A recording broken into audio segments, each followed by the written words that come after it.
Hai pemirsa PMTV dimanapun Anda berada, Assalamualaikum warahmatullahi wabarakatuh. Apa kabar buat seluruh pemirsa PMTV?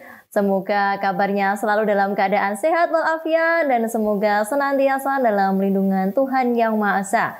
Apalagi pada kesempatan ini, keadaan bumi kita Indonesia masih dilanda dengan adanya virus corona. Semoga kita berharap, kita berdoa adanya virus corona ini juga segera hilang. Dan buat pemirsa PMTV jangan lupa untuk selalu mematuhi protokol kesehatan dengan menggunakan masker, kemudian menjaga jarak, hindari berkerumunan dan juga selalu mencuci tangan. Baiklah buat pemirsa PMTV dimanapun Anda berada, pada kesempatan ini kita mau ngopi. Ya, apa itu ngopi? Mungkin pemirsa PMTV sudah sering melakukan ngopi ya. Tapi untuk ngopi kali ini berbeda. Karena apa? Karena ngopi kita di kesempatan ini adalah ngobrol ala PMTV. Baik, yang namanya ngobrol tentunya kita atau saya di sini punya partner atau punya teman untuk ngobrol pada kesempatan hari ini. Lalu siapakah kira-kira teman ngobrol saya, partner saya ngopi pada kesempatan hari ini? Nah, sedikit cuplikan kisi-kisi buat teman ngobrol saya pada kesempatan hari ini adalah beliau ini sudah tidak asing lagi buat seluruh pemirsa PMTV ya. Karena apa? Karena beliau sudah sering wira-wiri di jendela layar kaca PMTV. Dan pada kesempatan hari ini saya tidak akan mengulik beliau tentang kesibukannya di PMTV. Tetapi saya akan mencoba mengorek beliau ini di sisi lain. Nah, sisi lain beliau ini ternyata juga tidak kalah luar biasanya. Karena beliau ini merupakan konsultan pendidikan dan juga pemerhati anak. Ya, langsung saja siapakah beliau? Mungkin pemirsa PMTV sudah menerka-nerka siapa beliau. Langsung kita ngobrol bersama, kita ngopi bersama dengan beliau Bapak Priyo Hadi Wahyono. Ya, selamat datang Bapak di PMTV Wonogiri. Terima kasih Mbak, selamat malam Mbak Sukini, selamat malam para pemirsa sekalian. Terima kasih kita bisa ngopi bareng pada malam hari ini ya. Betul. Oke. Bapak Priyo ini kalau boleh tahu gimana kabarnya? Alhamdulillah sehat walafiat. Kebetulan dalam posisi semua terkondisi sehat, alhamdulillah. Dan ini alhamdulillah juga dalam keadaan sehat. Dan Pak Priyo ini kan sangat sibuk dengan segala aktivitasnya. Dan mungkin untuk saat ini lagi sibuk apa ini Bapak? Sementara waktu selama masa pandemi ini kita masih melakukan kegiatan di konsultan. Karena saat ini kita di konsultan juga masih tetap jalan meskipun via media online atau daring. Kita tetap masih ada seminar-seminar, masih ada pelatihan-pelatihan, juga masih ada training-training yang dilakukan secara online. Oh, iya. Karena yang kita tahu kan Bapak Priyo ini yang sering mondar-mandir di layar kaca PMTV Wonogiri ya buat pemirsa semuanya. Tapi mungkin ada juga yang belum tahu bahwa beliau ini ternyata seorang konsultan pendidikan dan juga pemerhati anak. Anak saya jadi diperhatikan apalagi saya nanti ya. Ya. Bapak Priyo ini saya bingung ya manggilnya itu mau Bapak atau Mas. Kalau mau saya panggil Bapak ternyata masih muda. Begitu. Mas Priyo saja lah. Ya. Oke, Mas Priyo ini kan konsultan pendidikan dan juga pemerhati anak. Mungkin sangat tepat sekali jika kita ngobrolnya itu saat ini kan pas sekali di era pandemi. Betul. Berkaitan dengan pendidikan, PJJ. Iya. Betul. Pembelajaran jarang jumpa. Jarang jumpa. Iya, betul ya. Bagaimana itu menurut pandangan Mas Priyo sendiri? Oke. Situasi COVID ini memaksa semua orang dari semua lapisan, dari semua segmen kehidupan itu harus melakukan perubahan-perubahan dan harus mengadaptasi diri pada perubahan-perubahan sistem yang berlaku. Terutama di dunia pendidikan, hari ini kita sama-sama tahu bahwa berkerumun adalah salah satu hal yang harus dan perlu dihindari karena penularan COVID ini salah satunya diindikasikan atau di salah satu penyebarannya itu biasa terjadi karena adanya proses kerumunan. Nah, dunia pendidikan yang suka atau tidak suka tetap harus membaur setiap hari pasti harus dilakukan pembatasan sedemikian rupa. Maka baik siswa, sekolah maupun juga orang tua harus juga ikut memahami bahwa proses ini memang proses yang harus diambil oleh pemerintah di dalam mengelaborasi proses pendidikan yang sekarang berlangsung, Mbak. Secara virtual ini ya. Nah, akhirnya pilihan yang muncul adalah pendidikan secara online atau virtual. Nah, dari PJJ yang dilakukan secara virtual ini ya Mas Priyo, banyak sekali problematika yang dihadapi baik dari orang tua, dari siswanya sendiri, kemudian dari para guru. Nah, itu bagaimana juga? Kita sadari bersama bahwa kegagapan itu pasti juga terjadi di semua segmen ya, terutama apakah ketika ini terjadi dilakukan perubahan dari dari offline, dari langsung ke tidak langsung, ini akan mempengaruhi proses? Ya pasti. Apakah guru terpengaruh? Ya pasti. Guru yang biasanya dia dengan ekspresi yang cukup kuat ketika dia berhadapan dengan murid-muridnya, dia harus hanya berhadapan dengan monitor handphone atau monitor laptop untuk memberikan pengajaran yang tingkat antusiasnya nggak boleh bergeser. Itu kan sesuatu hal yang lucu juga itu dalam proses pengajaran yang kita rasakan pada hari ini. Itu yang pertama.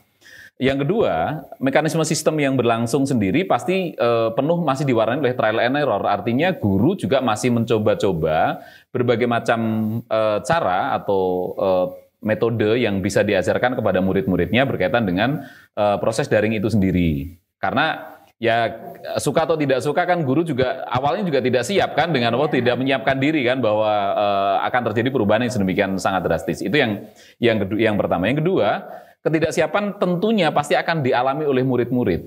Bayangkan murid-murid itu punya asosiasi dalam pemikirannya itu begini. Kalau belajar itu ke sekolah, kalau di rumah itu bermain. Nah, ketika dia harus merubah satu konsep pemikiran bahwa di rumah itu adalah proses belajar, sementara dia harus pura-pura itu, etok-etoknya gitu, dia harus juga absen pagi hari, harus pakai pakaian seragam, dia harus juga menyiapkan diri dengan baik di depan monitor, tapi ternyata dia nggak ketemu temannya, dia tidak ketemu dengan gurunya, pasti itu menjadi satu masalah yang tersendiri. Sehingga hari ini kita sudah sama-sama ketahui bahwa selama hampir 1 tahun ini tingkat kebosanan yang terjadi di anak-anak itu mengalami tingkat kejenuhan yang sangat luar biasa. Itu di satu sisi yang kedua. Yang ketiga, di orang tua ternyata tidak kalah peliknya.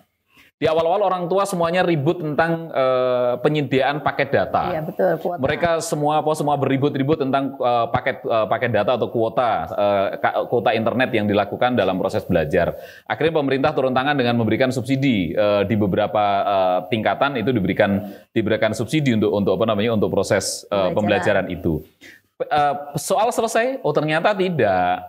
Soal tidak selesai sampai di situ, karena orang tua ternyata juga memiliki masalah yang kedua. Masalah yang kedua adalah ketika orang tua harus menjadi guru langsung pada saat itu di hadapan anak-anaknya, sementara dia juga tidak terbiasa.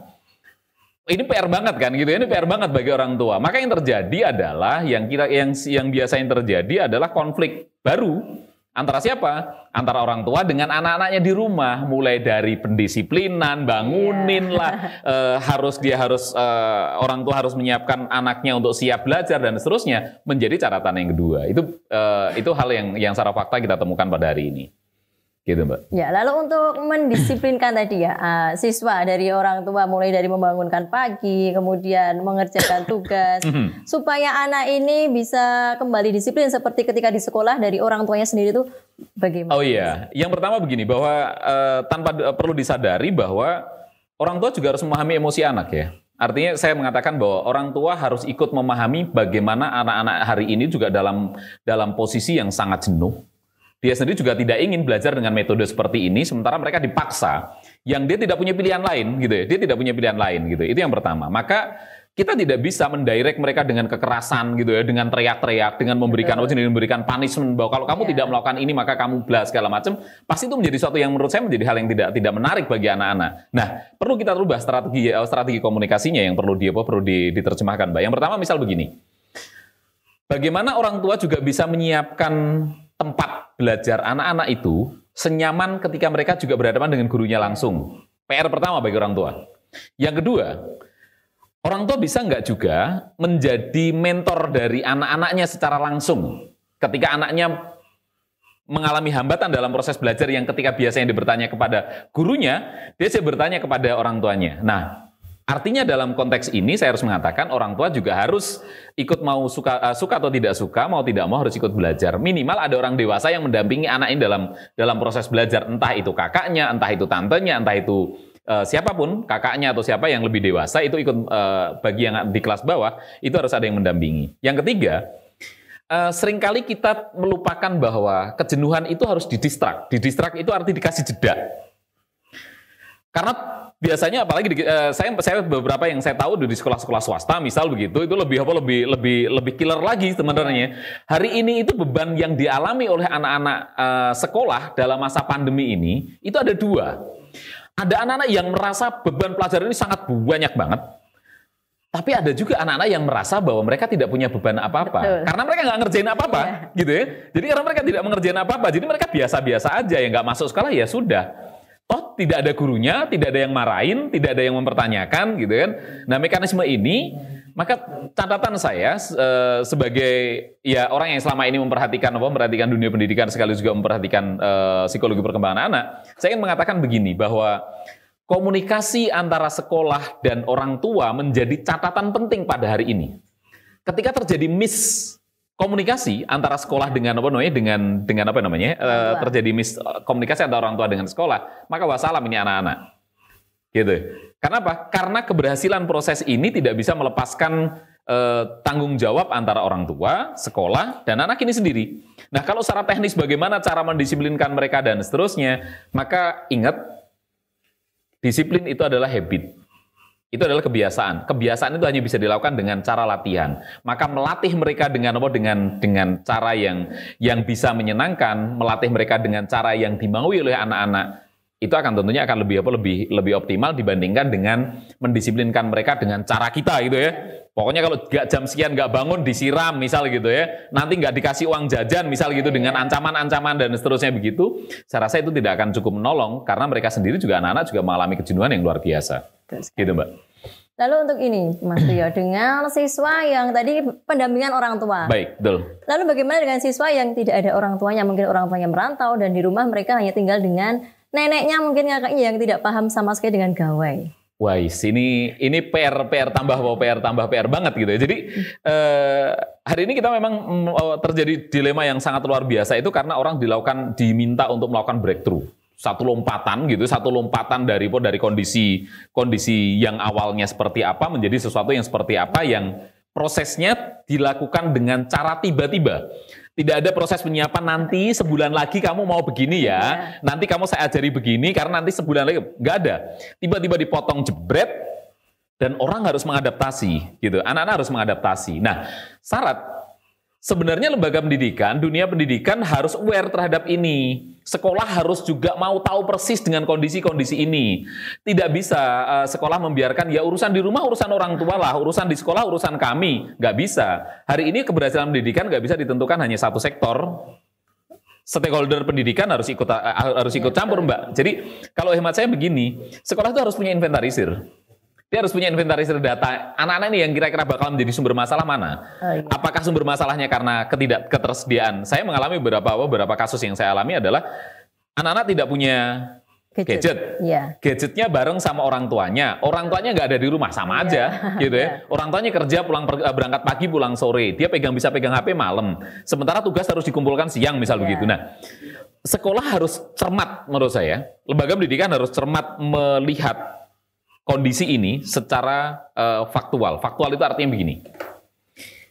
Saya ingin mengatakan bahwa pilihan online memang satu-satunya jalan yang hari ini bisa dilakukan. Tetapi di satu sisi yang lain, Mbak, kita juga sebenarnya bisa mengadakan proses pembelajaran secara offline dengan catatan-catatan. Jadi kalau misal di sekolah itu ada 200 anak, biasanya ada sekitar di bawah 50 orang. Itu bermasalah. Nah, sekolah harus menyiapkan 50 orang ini supaya dia juga mendapatkan proses pembelajaran yang sama dengan anak-anak yang menggunakan alat, yang punya ketersediaan waktu dan seterusnya dengan yang enggak. Sekolah harus terlibat, sekolah harus masuk di sana untuk apa? Untuk ikut membantu. Karena jika nanti 50 orang ini menjadi masalah dalam proses perkembangan pendidikan anak-anak, pasti akan rugi juga sekolahnya sendiri kan, pasti akan begitulah. Maka hemat saya sebenarnya sebagai seorang orang pendidikan ingin mengatakan sekolah-sekolah ya jangan tutup mata harus lah. Ada komunikasi ya. Nggak bisa lah. Dia harus yang membuka diri, mengkomunikasikan sebaik mungkin segala sesuatu yang berkaitan dengan hal-hal yang menjadi hambatan tadi. Nah, pertanyaan apakah sekolah ini sudah melakukan itu atau belum? Sekolah sudah memfasilitasi komunikasi efektif itu atau belum? Kalau sudah dilakukan, lalu respon dari orang tuanya juga gimana? Mereka merespon dengan seperti apa? Anak-anaknya juga gimana? Nah, di sini peran guru BK, wali kelas menjadi kunci keberhasilan proses pembelajaran itu. Sebelum guru mata pelajaran loh ya, tentunya gitu ya. Gitu. Ya, baik pemirsa PMTV, ngopi kali ini sangat luar biasa, begitu menginspirasi. Dan ngopi kali ini tidak afdol kalau saya bersama Mas Priyo tidak nyeruput kopinya terlebih dahulu. Siap.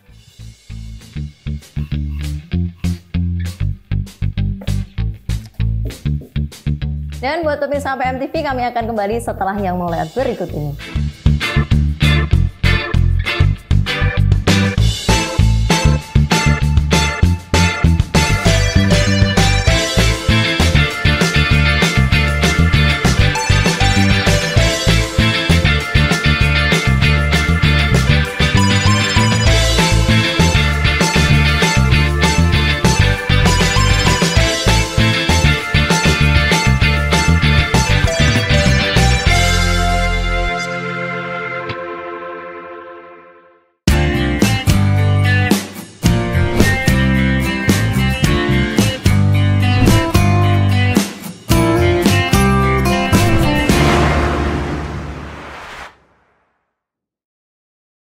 Baik pemirsa PMTV, kita kembali lagi di Ngopi Ngobrol ala PMTV. Dan tadi kita sudah ngobrol seru sekali dengan beliau Mas Priyo, bahwa apa yang disampaikan begitu luar biasa dan sudah tidak diragukan lagi berkaitan dengan skill yang dimiliki, yaitu konsultan pendidikan dan juga pemerhati anak. Baik, kita kembali lagi ngobrol, kita ngopi lagi dengan Mas Priyo Hadi Wahdiono. Oke. Ya, tadi kita berkaitan dengan PJJ yang dilakukan secara virtual via online. Kemudian banyak sekali siswa yang mengeluh, orang tua mengeluh, guru pun juga sedemikian rupa. Yang menjadi masalahnya mungkin sekarang mau tidak mau, ini buat pemirsa semuanya mungkin ya, orang tua harus menjadi guru untuk anak-anaknya. Kemudian juga para siswa mungkin juga jenuh selama ini melakukan pembelajaran via daring, via online. Belum lagi ditambah dengan jaringan internet yang tidak stabil. Betul. Kemudian Bapak Ibu guru juga mungkin kekurangan inspirasi untuk memberikan pembelajaran semenarik mungkin. Lalu menurut Mas Priyo sendiri bagaimana cara menumbuhkan minat anak, semangat kembali anak untuk menghadapi pembelajaran secara virtual ini? Iya.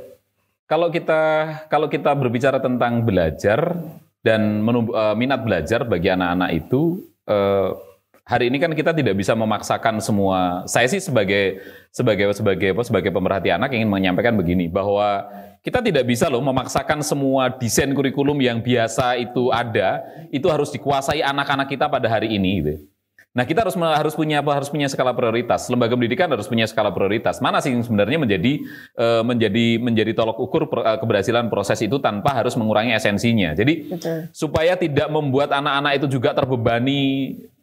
Bayangkan nih, jika 1 minggu ada 7 guru yang masuk dan semua guru itu ngasih tugas. Artinya setiap hari kalau 3 pelajaran berarti ada 3 guru yang ngasih tugas. Ya kan? Ditambah lagi kalau berapa kali ketemunya, gitu kan? Nah, guru yang tidak, ya ini kan berbicara tentang kreativitas. Bagaimana kreativitas ditumbuhkan dalam proses pembelajaran online ini, yang seharusnya siapa sih mentor paling utamanya? Ya tetap guru. Bagaimana? Siapa yang harus menjadi inspirasi? Ya tetap guru. Nah, supaya guru bisa inspiratif gimana? Nah, ini catatan. Pertama ya kita harus sekali lagi bahwa guru harus benar-benar peduli tentang kondisi ini. Harus memunculkan dari dalam dirinya sebagai sebuah proses pertanggungjawaban moral bahwa seorang guru itu bukan hanya wajib digugu dan ditiru dalam konteks falsafah pendidikan, bukan seperti itu. Tapi saya ingin mengatakan begini, guru yang tidak bisa mengoptimalkan dirinya menjadi bahan inspirasi bagi anak-anak, ya selesai, gitu ya. Materi pelajaran ini selesai. Yang akan diserap oleh anak-anak ya hanya sepersekian dari mungkin yang didengar, yang dilihat pada saat dia nonton, misal nonton YouTube-nya atau nonton apalagi kalau cuma modalnya misal gini, modalnya hanya Google Classroom aja, absensi, gitu ya, absensi, kasih tugas, lempar tugas, tinggal tidur gitu ya. Nah, bayangkan ini suatu yang sangat menarik ya, pemirsa, kita mungkin bisa survei di anak-anak kita semuanya, misal begitu. Apakah pada saat PJJ berlangsung hari ini, gitu ya, dengan segala macam dinamikanya itu, anak-anak kita itu seperti yang kita bayangkan mereka sekolah? Kan enggak. Yeah. Ada beberapa kasus misal begini, absen sudah dilakukan, habis itu anaknya tidur lagi, gitu ya. Yeah. Tidur lagi, karena nanti begitu jam sekian dia baru bangun, dia baru melihat dia tugas-tugasnya, baru nanti kalau dia sempat dia kerjakan dan seterusnya. Nah, seharusnya daring itu tidak hanya tidak hanya diterjemahkan melalui media online. Artinya tugas disampaikan secara online. Tetapi saya juga berharap bahwa tatap muka, ya sekarang ada Zoom, ada fasilitas Zoom yang orang bisa terlibat interaksi langsung, pakai Google Meet misal begitu dan seterusnya. Suka atau tidak suka orang harus masuk di sana. Karena berbeda taste gitu loh. Meskipun berbeda taste, berbeda rasa. Saya sebagai seorang trainer yang terbiasa berhadapan dengan orang secara langsung gitu, harus ngomong secara serius di depan kamera, sementara di depan saya nggak ada orang gitu ya. Ya kan kadang geli-geli juga gitu ya, geli-geli sendiri gitu ngelihat acting gitu ya. Tetapi toh faktanya itu harus kita lakukan hari ini. Gitu. Untuk apa? Untuk menularkan vibrasi, untuk memberikan vibrasi ke anak-anak bahwa kita juga semangat gitu loh. Karena anak-anak nggak mungkin semangat. Dia lagi gimana mau ngukur semangatnya anak-anak kalau kita sendiri tidak juga menularkan semangat itu kepada siapa namanya? Kepada anak-anak, kepada siswa lah ya. Jadi guru mata pelajaran, wali kelas dan seterusnya itu adalah pemegang kunci utama kalau bagi saya untuk menularkan untuk memvibrasi anak-anak di dalam proses menumbuhkan semangat itu. Hal-hal kecil mungkin hari ini menjadi sangat penting bagi anak-anak dibandingkan dengan hal-hal besar. Betul. Hal kecil itu misal begini. Begitu anak-anak yang nggak absen, di-calling dulu, gitu ya, misal gitu ya, dipanggil dulu, ditanya kesiapannya dulu, dibutuhkan apa dulu, ada hambatan apa pada hari itu, siapa yang sudah siap hari ini. Mungkin persiapan waktunya itu akan agak lebih lama. Tetapi menurut saya itu akan lebih maksimal dibandingkan dengan guru hanya berpikir gini, kan Bu Guru sudah sediakan absen, kalian tinggal masuk, gitu ya. Ya saya pikir kalau begini modelnya gurunya juga main enaknya sendiri. Seharusnya begitu lihat daftar siswa yang ternyata daftar siswa ada 30 anak yang 15 belum masuk. Ya harusnya dia proaktif lah mencoba menyapa satu persatu yang dia masa nggak hafal nih. Kan harusnya hafal tuh ya. Dia harusnya kontak nih seret, sekian anak nggak masuk. Kontak satu persatu. Sudah bangun atau belum? Gimana persiapanmu? Ayo kita seburuan masuk, sebentar lagi kita akan belajar dan lain sebagainya dan seterusnya. Itu menurut saya harus perhatian juga siswa, pada masa pandemi ini tingkat kepedulian orang itu seharusnya dimunculkan setinggi mungkin.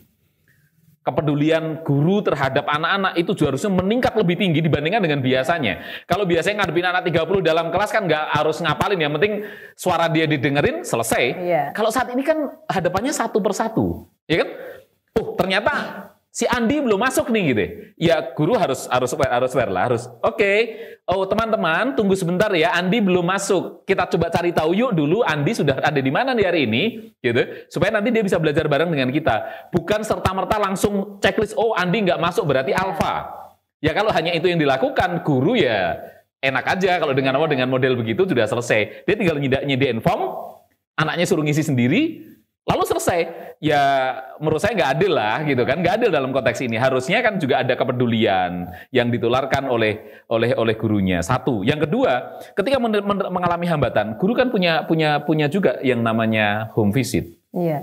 Home visit menjadi salah satu yang hari ini, home visit itu kunjungan lah ya, kunjungan guru, begitu ngeliatin persoalan yang muncul, kan dia harus mengkomunikasikan ke orang tuanya. Karena memanggil nggak bisa ya dia datang lah. Gitu kan, didatengin, dia lihat objek di rumahnya seperti apa, supaya dia juga tahu, ternyata di rumah ini seperti tadi Mbak Sugini sampaikan, cuma dengan mbahnya. Mbahnya nggak berani negur anaknya, nggak berani negur cucunya karena takut dimarahi anaknya sendiri misal begitu dan seterusnya. Akhirnya dibiarin aja anaknya. Kan ini perlu dicari solusinya. Nah, kepedulian ini pasti akan menimbulkan efek pada anak-anak. Saya ternyata masih ada guru yang datang. Saya dipanggil, misal begitu ya, itu pasti akan mengenal lah ke mereka. Ya, tadi Mas Bram menyampaikan ada pembelajaran daring dengan menggunakan via Zoom mungkin ya. Betul. Lalu bagaimana dengan guru yang TBC, tidak bisa komputer? Oh masih ada ya? Masih ada. Oh masih ada ya? Masih ada. Oh iya. Mungkin juga masih ada. Nah, ini PR banget kan gitu. Seperti ada yang di awal saya sampaikan lagi, saya ulangi lagi. Di awal tadi saya sampaikan, saya bilang gini, bahwa gagap itu tidak hanya dialami oleh anak-anak. Yang dia harus mengadaptasi dari proses offline ke dalam online. Tapi juga tidak dialami oleh guru yang tidak biasa, dia tidak biasa juga main komputer, dia tidak biasa juga juga menggunakan banyak bermacam aplikasi dan sekelilingnya. Dan sekarang dia harus menggunakan itu. Bahkan ini catatannya agak penting. Bahkan guru harus belajar acting. Gitu ya? Jadi guru harus bisa belajar acting. Bagaimana dia berhadapan dengan kamera yang lucu itu kalau sebenarnya. Jadi kalau kita ngadepin kamera itu sebenarnya kita kayak ngaca sendiri gitu. Makanya saran saya kalau ke guru itu, kalau dia pasang monitor di depannya lagi itu pasang kamera gede. Jadi dia bisa ngelihat tuh sambil ngelihat mukanya gitu ya. Sambil ngeliatin muka dari dia sendiri. Apakah saya lucu atau enggak ya gitu ya. Itu jadi catatan saya gitu ya. Gitu, Mbak. Ya, lalu kemudian ketika sudah melakukan pembelajaran via Zoom, katakanlah via Zoom. Kemudian ada siswa yang off kamera karena alasan mungkin sinyalnya nggak ada, kemudian kuotanya menipis, padahal itu sinyal full dan kuotanya pun juga tersedia, itu bagaimana? Ya kita paham lah, apalagi kalau sekarang kita bicara di Wonogiri misal gitu, tidak semua wilayah terjangkau dengan tidak semua wilayah itu punya konektivitas yang tinggi terhadap internet gitu. Nah, tadi saya kembalikan lagi, lembaga pendidikan harus memiliki tingkat kepedulian, harus aware dengan masalah ini. Bahwa dia tidak bisa hanya menyerahkan, ya terserah orang tua lah, kan ini juga PR-nya orang tua, nggak bisa begitu. Maka tadi saya sampaikan, ada loh beberapa cara dengan melakukan pendekatan offline, tapi tidak boleh banyak orang. Tetap di beberapa tempat itu bisa dilakukan. Misal begini, jika online tidak bisa dilakukan sama sekali, maka offline tetap menjadi salah satu pilihan. Tetapi kita tahu bahwa ini harus dengan benar-benar mematuhi semua aspek protokol kesehatan yang sekarang ada. Gitu. Pertama ya, kita harus menyampaikan ke baik orang tua, menyampaikan ke anak-anaknya, menyampaikan juga ke gurunya sendiri juga harus punya tingkat sensitivitas yang tinggi ya terhadap kondisi hari ini. Jadi nggak bisa dia juga main selonong boy dan segala macam, nggak bisa. Dia harus datang dengan protokol yang cukup. Ya, mungkin bisa datang ke sekolah dengan dibatasi mungkin ya 1 sampai 10 siswa mungkin. Betul. Di beberapa sekolah yang kebetulan saya pegang jadi konsultan di dalamnya, saya juga memberikan pendapat bahwa anak-anak yang benar-benar mengalami hambatan di dalam proses belajar online, mereka boleh datang ke sekolah, ditunggui oleh gurunya, dipantau dengan seksama, mereka diberikan fasilitas oleh sekolah. Fasilitasnya apa? Mereka belajar menggunakan laptop sekolah, jaringan sekolah, dan seterusnya. Nanti endingnya, tugas juga harus diupload sesuai dengan. Jadi semuanya ujungnya juga daring-daring juga, gitu ya. Itu yang perlu ditegaskan. Oh, ada satu hal yang menarik menurut saya hari ini. Pembelajaran kita menggunakan media online ini, pembelajaran online itu kan fokus pada bagaimana pemenuhan aspek akademis. Ada satu yang kita hampir dikesampingkan. Bukan dikesampingkan, kita mungkin akan bingung mengukurnya dengan cara apa. Misal begini, bagaimana mengukur sikap dari anak-anak? Penilaian kita ada dua, ada aspek kemampuan, ada aspek keterampilan. Lalu ada aspek sikap, gitu ya. Sikap bagaimana bisa diukur ketika guru tidak berinteraksi dengan langsung. Salah satunya biasanya guru itu akan punya ada dua pendapat. Pertama, dia akan menggunakan absensi sebagai tolok ukur yang pertama. Yang kedua, dia akan menggunakan penyelesaian tugas. Nah, kalau itu dijadikan ukuran, menurut saya adil nggak ya? Gitu. Kalau saya sih mengatakan itu nggak adil gitu ya, karena sikap meskipun itu bagian dari sikap ya. Tapi kalau itu dijadikan pedoman untuk mengukur sikap bahwa anak yang misal tadi ya absen telat, gitu ya, absensinya telat, dia tidak bisa masuk, lalu di blacklist, dia dimasukkan dalam lingkaran merah bahwa mereka tidak punya sikap yang baik tanpa diketahui latar belakangnya, tidak adil namanya, gitu ya. Ya baik pemirsa PMTV, begitu seru, begitu asik apa yang kita obrolkan malam hari ini. Baiklah, kita akan kembali lagi setelah yang mau lewat berikut ini.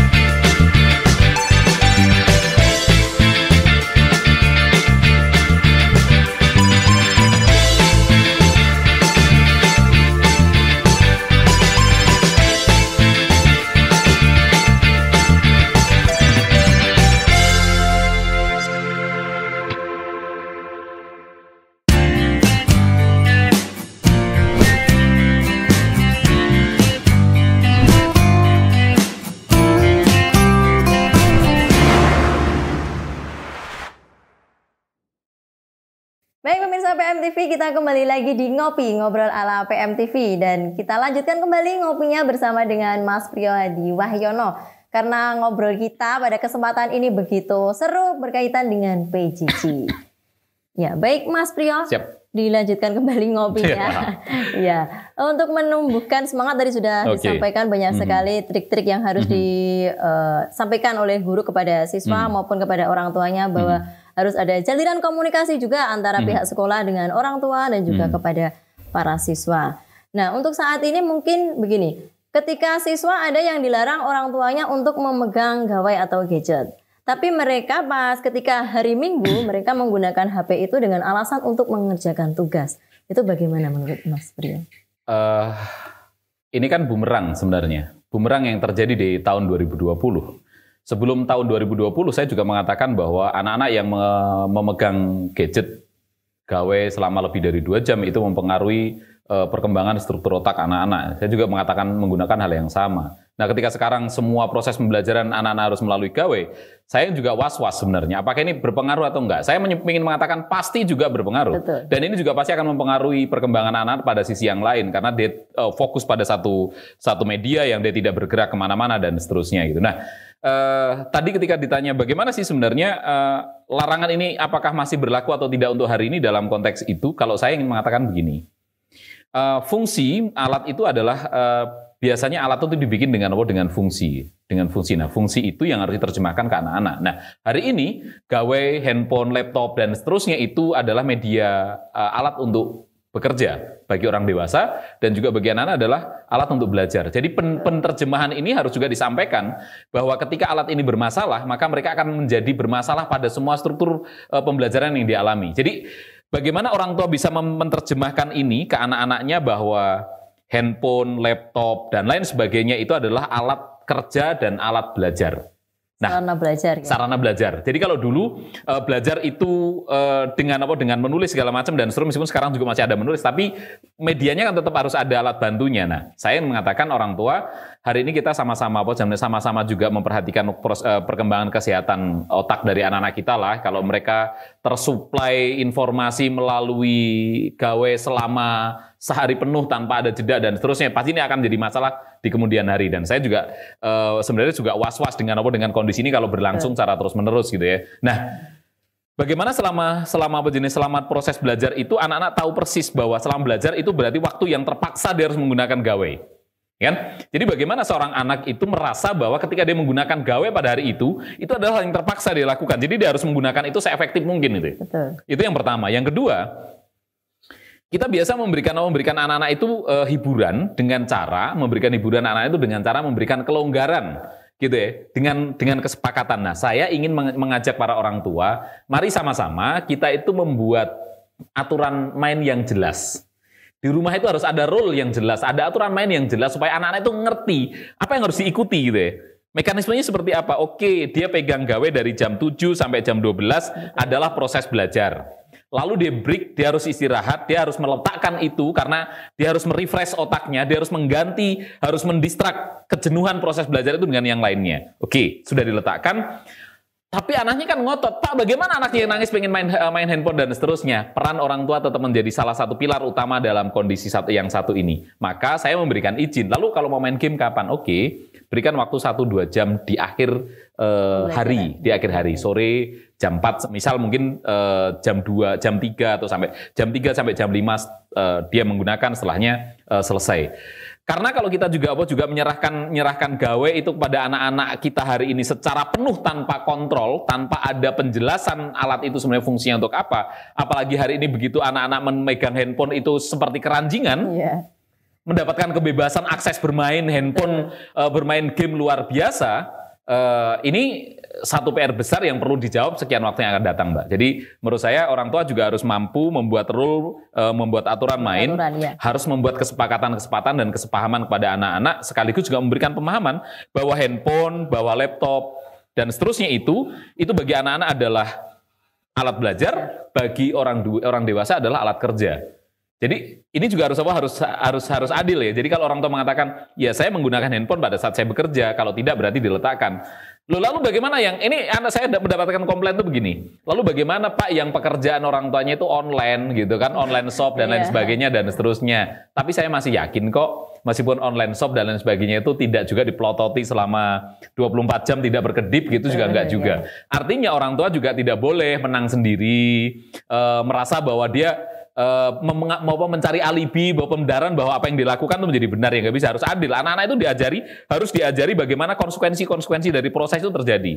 Nah kalau orang tua juga tidak mau ambil resikonya, ya bagaimana mengajarkan resiko pada anak-anak. Nah itu yang jadi catatan buat saya. Ya. Jadi tadi fungsi dari role atau aturan yang dibuat orang tua tadi ada untuk supaya anak tidak jenuh ketika menjalankan pembelajaran. Salah satunya. Dan juga untuk memberikan hiburan supaya Betul. tidak tertekan mungkin ya karena banyak tugas yang disampaikan oleh Bapak Ibu guru dari sekolahnya. Betul. Lalu menurut Mas Priyo sendiri bagaimana kesan pesan terhadap pembelajaran jarak jauh ini? Oke.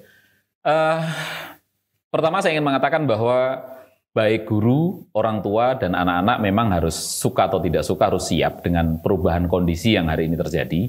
Tetapi juga persiapan ini, karena ini adalah persiapan sesuatu yang sangat mendadak sekali, yang kita tidak bisa tolak gitu, bahwa kejadian ini tiba-tiba menyerang seluruh entitas bumi pada hari ini, termasuk kita ada di dalamnya, maka kita juga harus melihat ini sebagai sesuatu yang luar biasa.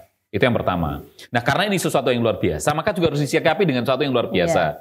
Nah, luar biasa ini apa? Luar biasa ini yang biasanya mengajar ya hanya begitu-begitu saja, harus mengeluarkan seluruh energinya bagi para bapak dan ibu guru, harus mengasah kreativitasnya. Maka di beberapa kesempatan di dalam proses pelatihan saya menggunakan kalimat bagaimana guru itu bisa menjadi seorang personal yang excellent. Dia harus memberikan servis yang excellent kepada anak-anak. Nah, servis excellent ini kan sebenarnya sesuatu hal yang bagaimana seseorang mengoptimalkan potensi dirinya sebagai seorang pengajar supaya dia menjadi inspire bagi anak-anaknya, menjadi inspirasi bagi anak-anaknya pada masa ini. Itu yang pertama. Yang kedua, dalam pandangan saya orang tua haruslah menjadi orang tua yang kooperatif, yang mau berkomunikasi secara langsung dengan gurunya ketika terjadi hambatan. Dia tidak langsung menyalahkan ke anaknya ketika terjadi sesuatu. Dia harus menjadi orang tua yang proaktif, mencari informasi, mencari tambahan informasi ke guru, ke lain dan seterusnya untuk mendukung, memberikan bantuan kepada anak-anaknya. Tapi ingat, orang tua tidak punya tugas menyelesaikan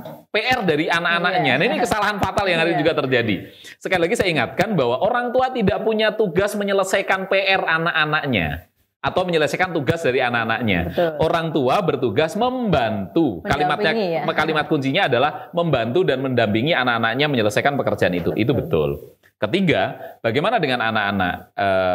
Anak-anak itu kalau di kelas bawah, artinya kalau saya katakan kelas bawah, itu tergantung orang tua dan gurunya.